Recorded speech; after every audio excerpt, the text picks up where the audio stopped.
Hey everyone, welcome to another exciting episode of That's Not So Serious with Jennifer. So today's topic is bipolar. This is going to be from my perspective on things. Before I begin this episode, I just want to declare that I am not a doctor, I'm not a counselor, I'm not a professional, just a lifelong mental health survivor. So I'm not sure if this is going to show up or not, but I'm going to put this in the background and see what happens. I don't really think you guys can see it. Anyways, so today's topic is bipolar. Now this is going to be from a personal perspective. In another episode, I will definitely get into the different types of bipolar, the different signs, the different causes, things like that. But this video is going to be on a personal level. So I want to start off with talking to you about my past history with dealing with mental health. It's been a long journey for me. I was diagnosed fairly young. So I was diagnosed with manic depression when I was 13 years old. That's what they used to call bipolar. And then they didn't know much about it. At the time, I was hospitalized a lot due to suicide attempts. And it was a very dark time in my life. I think with it being a lot of going through puberty, hormones, and all that stuff on top of everything else. But that's kind of when things peaked, was when I was 13. I was in grade 8. So I actually started off by going to family counseling. And I remember I had a psychiatrist that I did not like at all. I mean, going to counseling and all that stuff is not a walk in the park, but I really did not like this particular man. Long story short, he basically told my parents that I was seeking attention and there was nothing really wrong with me. Move forward a few months, and I remember going to my family doctor a few times, and I remember him saying, if Jennifer starts displaying thoughts or talking about suicide, to take her right to emergency.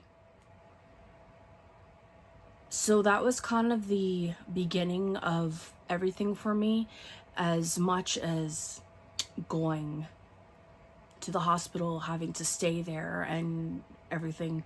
It's not fun, but at the same time, it kind of started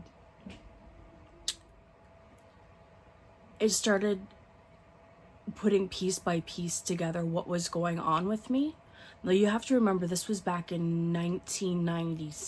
So I started all this 1996. It was 1996. So late 1995, early 1996. So after being in the hospital, I got a psychiatrist and a counselor. So working together with my counselor, my psychiatrist, and my family doctor, they were amazing. I was so withdrawn into myself. I didn't talk. I remember just staying in my room all the time, basically hibernating. If I wasn't that, I was all over the place. I used to skip school a lot, especially French, which I hated. So after being in and out of the hospital and going for help. I can never thank my counselor at the time enough. Actually, her name was Jennifer too. She helped me so much. Like I said, I was so withdrawn in myself, and the amount of patience she had for me was just unbelievable, because it helped me so much. And all these years later, I still remember. So moving forward, I had some incidences happen in my life, which I'm not going to get into, but I ended up developing PTSD. I also was diagnosed with, now this is moving forward and everything, different psychiatrists and all that. I was diagnosed with ADHD, anxiety, PTSD, and on top of all this, a learning disability. So I had quite a lot of stuff I was dealing with. So when I went back to school, I'm just rewinding a little bit here. So when I went back to school, I was starting high school. I found the transition very hard, because I hadn't seen a lot of these people in a while, because of being in and out of the hospital so much and just dealing with everything. And it did take me a little bit to get back into the swing of things, but I did.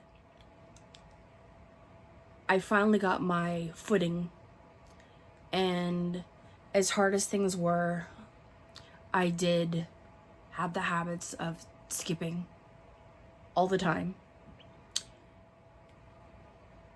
I think because at that point in my life, even though I was getting better in ways, but at the same time, I didn't care.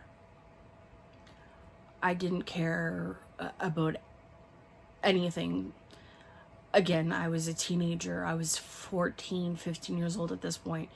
And I just remember being that young. You think you know everything, but you also feel that the stuff I'm doing now is not going to affect my life when I'm older. You don't see the full picture. So moving ahead into grade 10, I ended up going to another school, and I found when I went there that a lot of the work was too easy for me.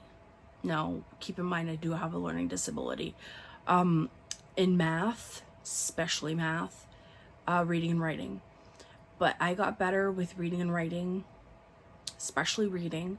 My writing is it's much better than it was. I have to say that definitely technology has helped me with that. Computers and all that stuff. And a lot of that I self-taught myself. So anyways, we're not talking about that topic. But moving ahead, when I was in grade 10 and up, I found school very easy. It was not challenging at all. I just wanted to be with my friends. I would skip. I would drink a lot. I used to smoke a lot of weed. I can happily say I never got into heavy drugs. But I did go through a very dark time. I was dealing with my mental health, but on top of that, I was also dealing with my sexuality, and I was dealing with just everything, life, just being a teenager. So moving forward, I got a bit older. And I did go for counseling. So I've been through a lot of different counseling and all that stuff through the years, and been medicated.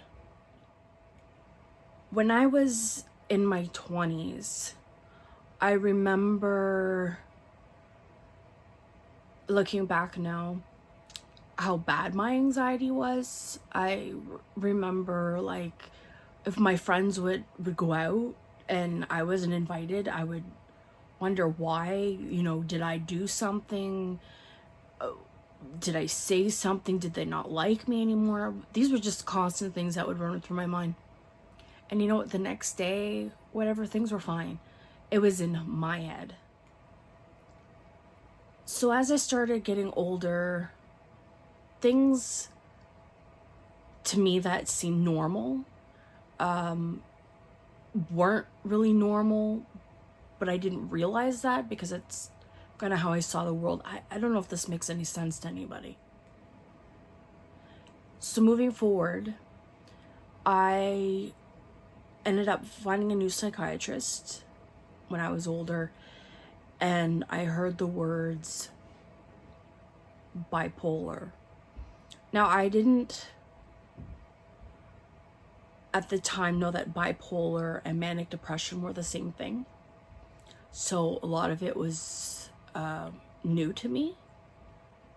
But I did go through a phase where I kind of mourned a little bit.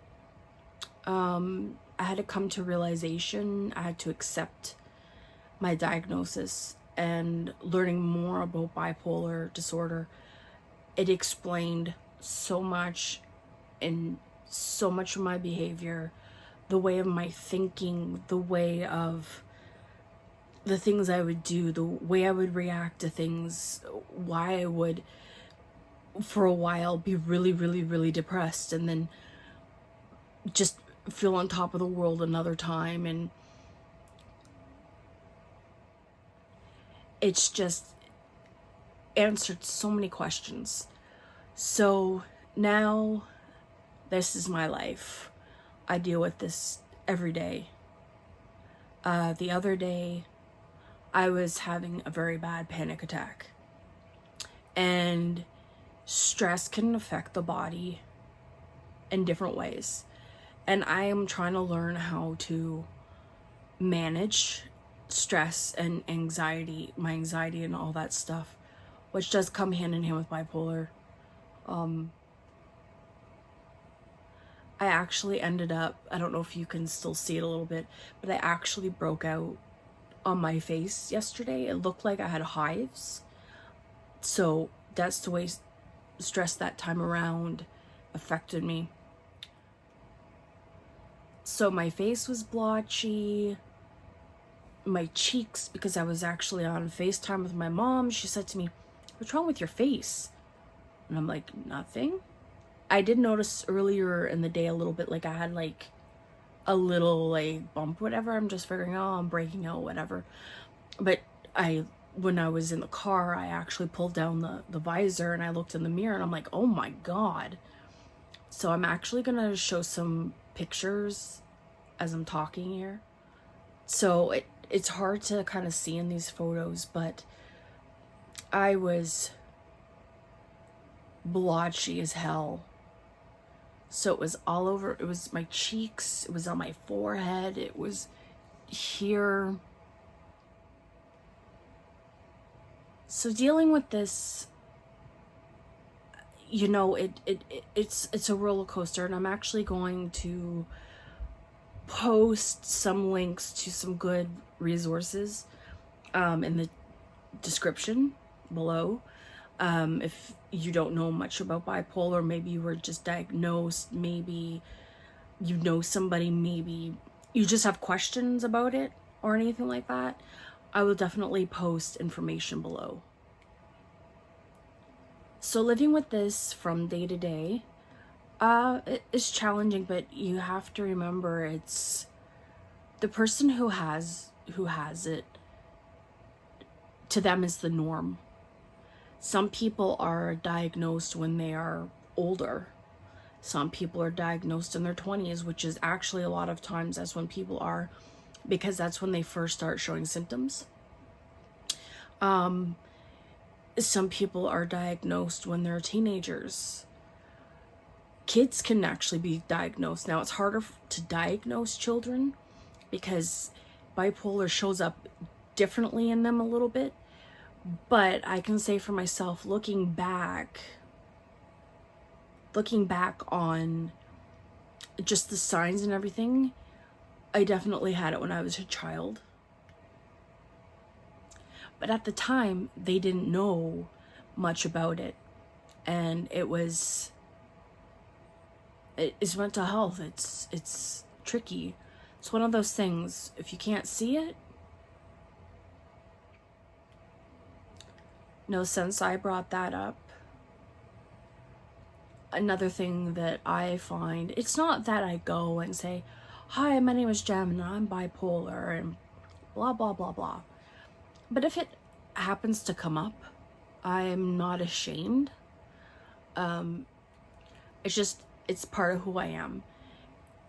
It's a mood disorder. So sometimes when people are cycling, everybody cycles differently. There's different types of bipolar. So the cycling is going to be different. Now, basically the outline is they let you know what everything is. So basically the outline is that, they explain what bipolar disorder is, cycling, all that stuff. But you have to also remember everybody's different. Everybody reacts differently. Everybody has different personalities, and not everything that happens to a person, the way they react, is because of their disorder. It's just them. And that's where you have to learn how to distinguish between the two. Now, actually, what I'm going to be starting is I'm going to start going to group therapy, and I'm also going to be doing one-on-one counseling, which I haven't done in a very long time, and I think for myself, it's going to be very beneficial. It's very important if you're diagnosed with anything, with any mental disorder, because that's what we're talking about, mental disorder right now, bipolar especially. It's important to seek out treatment. You cannot self-medicate, because in the long run, you are just going to enter into a black hole, and it's just never going to end. That's why a lot of people become alcoholics, drug addicts, whatever. That's why a lot of times when you see to go for help, they'll have mental health and also addictions, because they do go hand in hand so much. It's important to seek out treatment. It's important to make sure that you go to all your appointments. It's important that you take your medication. Don't take yourself off of it. If you're having bad reactions, go back and see your doctor. It takes time to adjust. I call it my cocktail, because I take quite a few different pills, and I have to, because if I don't, I will spiral out of control. So it's important to make sure that you take your medication, and it is also important to go to counseling, which I will admit I have neglected for a very long time. And I know that I need to go, because I feel inside myself right now that I'm very wound up. Just with the winter for me is hard, which the holidays are hard. Lack of vitamin D from the sun, which we don't really get in the wintertime here. So long story short, it's very easy to isolate yourself. It's so important that you have a support system of people that are there for you, that will get that if you do snap, because another thing that comes along with bipolar is anger. You can snap, and you might not realize at the time that you're doing it. It's just almost like having an outer body experience.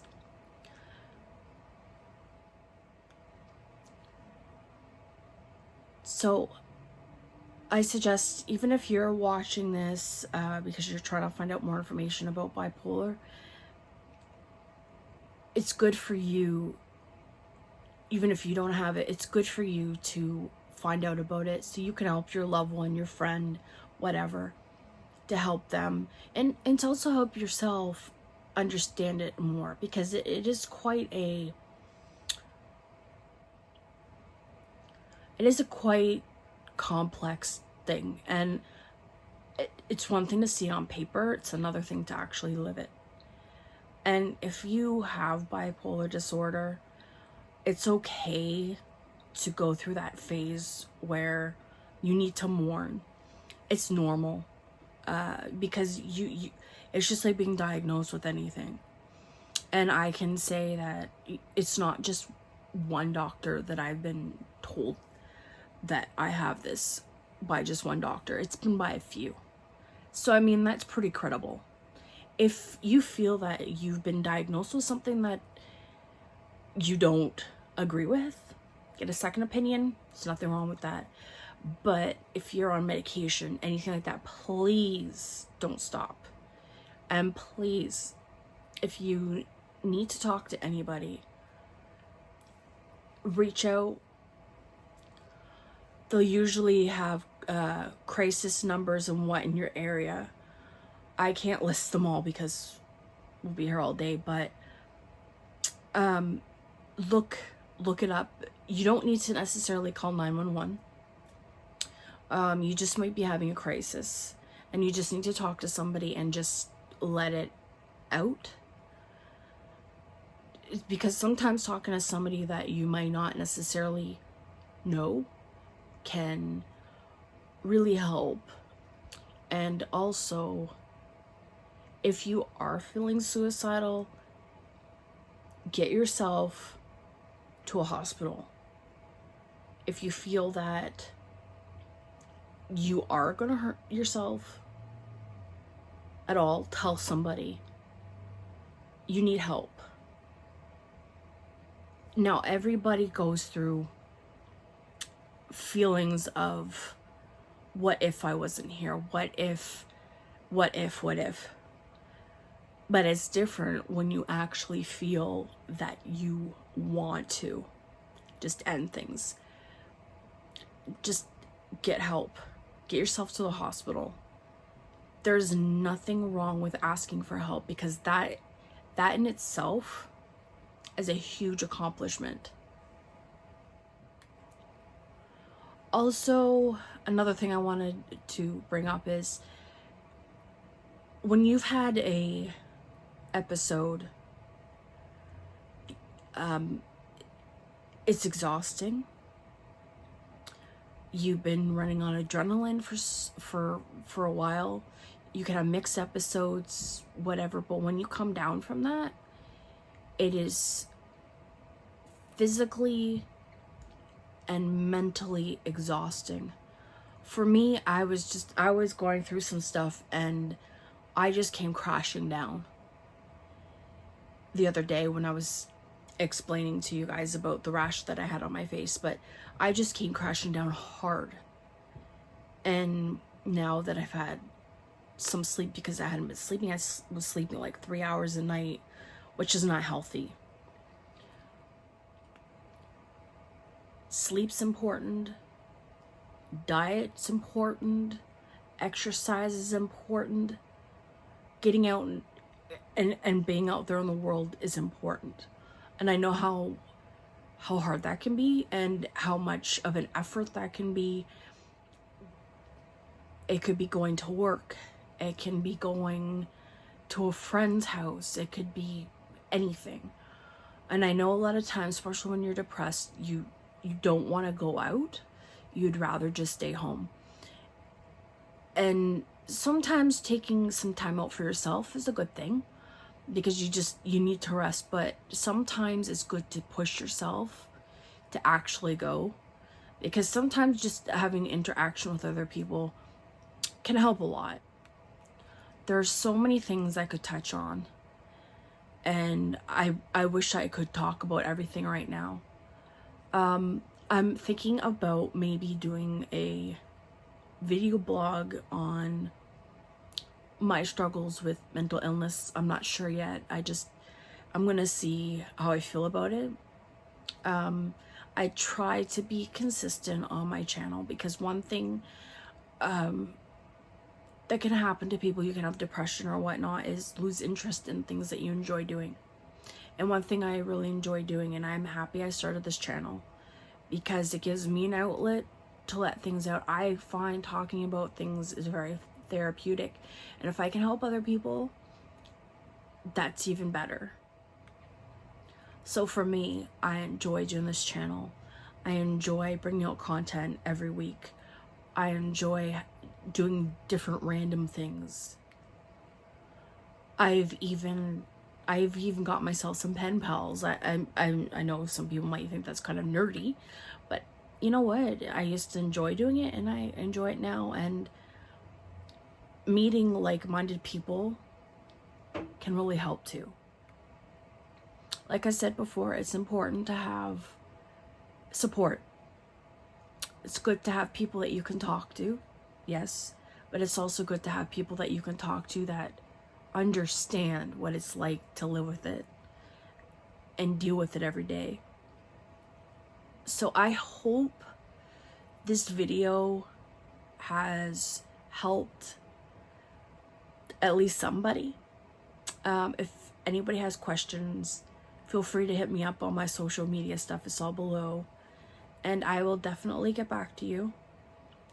If you want to talk or anything, I'm all ears. I just want to say thank you to everybody for listening to me and getting to the end of this video. I know it's not the funnest topic, and it's not all sunshine and rainbows, but it's not all bad. So there's many different support groups you can join. There's lots on social media. And if you don't feel like telling everybody your diagnosis, that's completely up to you. But the one bit of advice I'm going to leave for everybody is, don't feel embarrassed and don't feel ashamed, because not everybody's perfect. And I know it's hard because people can't see it. It's easier for people to see a disorder or disability or something, such as if somebody is handicapped, they're in a wheelchair, they're blind, or whatever. People see that. But when it's mental, it's different. People can say to you, get over it, shake it off, walk it off, whatever. Well, I'm sorry, it doesn't work that way. So again, my advice is support, research, and get yourself a good foundation. Even if you feel like you don't have anybody in your life, maybe you don't have family, maybe you've isolated yourself from friends, because that's another thing that people can do, is I'm really good at pushing people away. And that is something that I'm trying not to do. It's just a coping mechanism that I do, because I've been hurt a lot through my life, and I don't want to do that. So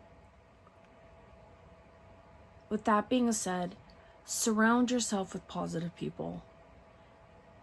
Try to stay away from drama as much as you can, and just be the best you that you can be. Thanks for watching, guys. I will see you soon. Bye-bye.